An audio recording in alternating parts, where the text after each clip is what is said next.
Function था, वहाँ पे गए हुए थे। सर आपका एक्सपीरियंस? ये 16 फरवरी को होता है। चीफ गेस्ट कोई थे या मेन चीफ गेस्ट थे, फिर आप पार्टिसिपेट ही नहीं कर पाओगे ना।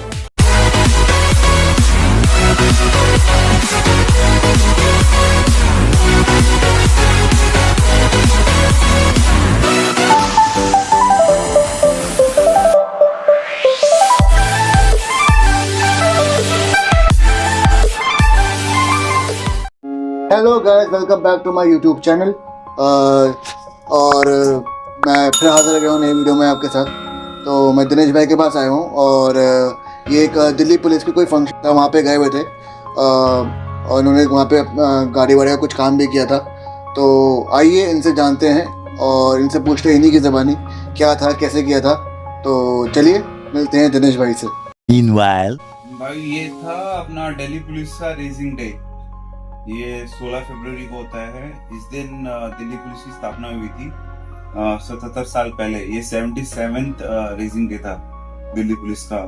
तो इसमें हमें काम करने की अपॉर्चुनिटी मिली। जो इसमें गाड़ियां प्ले होनी थी परेड में, जो पीसीआर यूनिट है, तो पीसीआर यूनिट की गाड़ियों जो भी थी उसका सारा मेक ओवर होना था, जो कि डेंटिंग पेंटिंग हो गई और आउटर एसेसरीज हो गई और भी कई सारी चीजें थी। तो इन सब का कॉन्ट्रैक्ट हमें मिला था।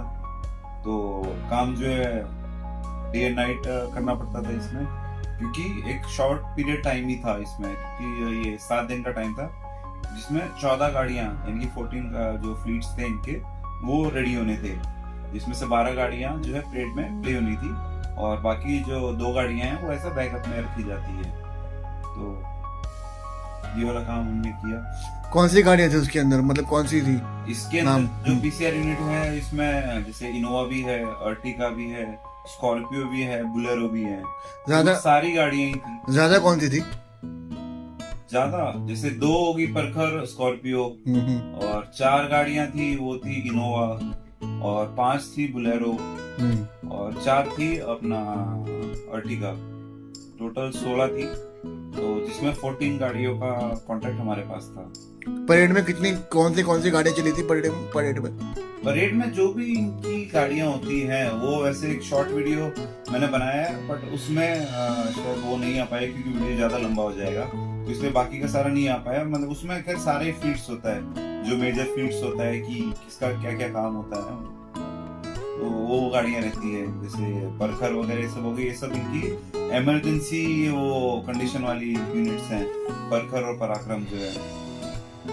तो ये कितने साल होगा इस चीज को, मतलब ये जो आप कह रहे हैं, तो ये कितने साल से चलता आ रहा है, कब एस्टेब्लिश हुआ था? 77th ईयर, तो ऑलमोस्ट ये 1947 में ही हुआ। ओह नाइस, तब से चलता आ रहा है। हाँ। और आपका उनसे ताल्लुक कब से हुआ? वो खुद आए थे अपनी गाड़ी सर्विस करने या फिर आपको उन्होंने बुलाया था स्पेशली? नहीं, जैसे 2023 में हमें अपॉर्चुनिटी मिली थी, जैसे हम ट्राई तो कर रहे थे, बट 2023 मार्च में ही हमें अपॉर्चुनिटी मिली थी पहली बार इनकी गाड़ी मॉडिफिकेशन करने के लिए दिल्ली पुलिस की। तो जब से लेके अभी तक हमने 500 गाड़ियों पे काम किया है, ऑलमोस्ट 500 गाड़ी प्लस में हमने काम किया है, जिसमें से जो मैक्सिमम काम हमने किया है वो मॉडिफिकेशन में किया है। तो मॉडिफिकेशन में क्या क्या चीज़ों को आपने कंसिडर किया था इनकी पुलिस की कार्स में? जो नॉर्मल कार होती है, जैसे अभी आपकी इनोवा हो गई, 7 सीटर कार हो गई है, उसको पीसीआर में कन्वर्ट करना है, जैसे स्ट्रेचर वगैरह लगाना, फ्लोर मैटिंग हो गई, फुट मैट्स हो गए, और इनके गैजेट्स रखने के लिए बॉक्स होता है, आयरन बॉक्स होता है, और स्टीयरिंग कवर, ये सब सारी चीजें हो गई। तो ये वाला सारा काम पे था, कॉन्ट्रैक्ट बेसिस पे था। ये L1 बने थे हम इसके, इससे टेंडर डाला जाता है, तो टेंडर बेसिस पे ये हुआ था। तो we were the lowest one, तो हमें ये कॉन्ट्रैक्ट मिला। अच्छा, तो मतलब एक तरह से देखा जाता है मॉडिफिकेशन 2 टाइप की होती है, एक तो जो लोग एक्सेसरीज करवाते हैं और एक वो जैसे कि आप बता रहे हैं। तो फॉर एग्जांपल जैसे कोई बंदा हो जिसको ऑफ रोडिंग का बहुत शौक है, ये लोग कैंपिंग करने जाते हैं, ऑफ रोडिंग करने जाते हैं, तो वो भी प्रेफर करते हैं कि गाड़ी 4x4 हो और ये बलेरो टाइप की हो या फिर फॉर्च्यूनर टाइप की हो या फिर हाइलिक्स जो गाड़ी है उस टाइप की हो, जिसमें वो उस टाइप की मॉडिफिकेशन करवाए जैसे कि आपने किया है। तो अगर कोई बंदा आपके पास ऐसा आए कि कि वो कह के मुझे ऑफ रोडिंग करनी है तो मुझे अपनी सीटी निकलवा कर जो है मैं इसमें स्ट्रेचर और ये सब जो चीज़ें कैंपिंग में ज़रूरत होती है वो करनी है। तो आप आम जनता के लिए भी करेंगे या फिर ओनली पुलिस के लिए एप्लीकेबल है? नहीं, नॉर्मली ये वाला काम हम खाली दिल्ली पुलिस के लिए करेंगे। और Okay. जैसे आप नॉर्मल जब कैंपिंग के लिए जाते हो तो आपको ये सब चीजों की जरूरत नहीं पड़ती है। उसमें आपको ये कि आपको सीटें हटवानी है। जैसे आपकी 7 सीटर कार है तो लास्ट वाली रो ये आपकी एंगेज हो रही है कि मतलब आपको सामान रखना है और बूट में इतना स्पेस नहीं हो पाता है क्योंकि वो सीट जो है वो जगह ऑक्यूपाई करती है। तो अगर आपको वो निकलवानी है तो वो हम डेफिनेटली करके दे देंगे आपको। वहाँ पे चीफ गेस्ट कोई थे या फिर ऐसे ही मतलब क्या था वहाँ पर? नहीं, जैसे दिल्ली पुलिस के तो सीनियर्स से लेके सुपर सीनियर्स ऑफिसर होते हैं वहाँ पे, कमिश्नर रैंक के। और जो मेन चीफ गेस्ट थे उस दिन के तो वो थे नित्यानंद राय जी, जो कि कैबिनेट स्टेट होम मिनिस्टर हैं। ये चीफ गेस्ट थे।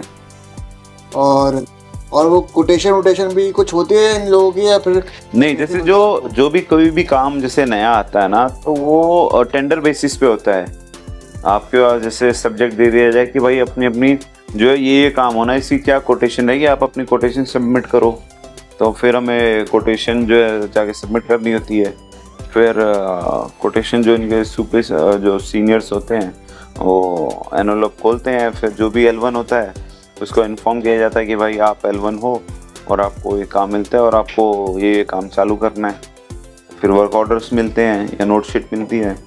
फिर उसके बिहाफ पे हमें वो सारा काम कंप्लीट करना होता है। जब काम कंप्लीट हो जाता है तो फिर वो उस पर्टिकुलर आपके पास एक वर्क ऑर्डर की मैं आपको शीट दे दूँगा, वो डाल दीजिएगा। तो उसके भी आप फिर सारे बिल सबमिट होते हैं। नहीं, ये कोटेशन एग्जैक्टली क्या होता है? थोड़ा डिटेल में बताइए क्या है एग्जैक्टली कोटेशन। जैसे अभी आपने अपनी पर्सनल कार है, उसको आप सपोज करो मॉडिफाई करवाना चाहते हैं कि भाई मेरे को जो है ABCD ये 4 काम है जो मुझे करवाने हैं। तो आप जैसे 4 सर्विस स्टेशन के बाद जाएंगे कि भाई मुझे ये काम कराना, आप क्या रेट कोट करोगे या आप ये काम कितने में करोगे। तो वैसे ही सेम दिल्ली पुलिस का होता है कि भाई हमारे नंबर ऑफ फ्लीट्स इतने सारे हैं तो इतना वॉल्यूम है, तो आप क्या अपना बेस्ट दे सकते हो, अपना बेस्ट कोट करो। तो वो कोटेशन हमें देनी होती है एक लिफाफे बंद में पैक करके।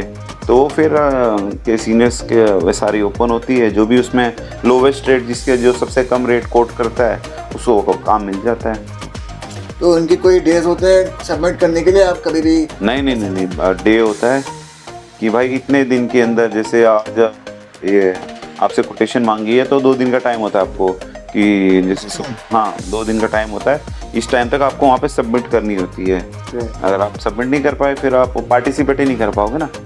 आपको कोई भी काम मिल रहा है तो आप उड़ते हुए जाओगे उस काम के लिए कि भाई मैं सबमिट करूँ, क्योंकि आपने काम करना है। जिसको इंटरेस्ट है, जिसने काम ही नहीं करना तो वो सबमिट क्यों करेगा, ये चीज़ होती है ना।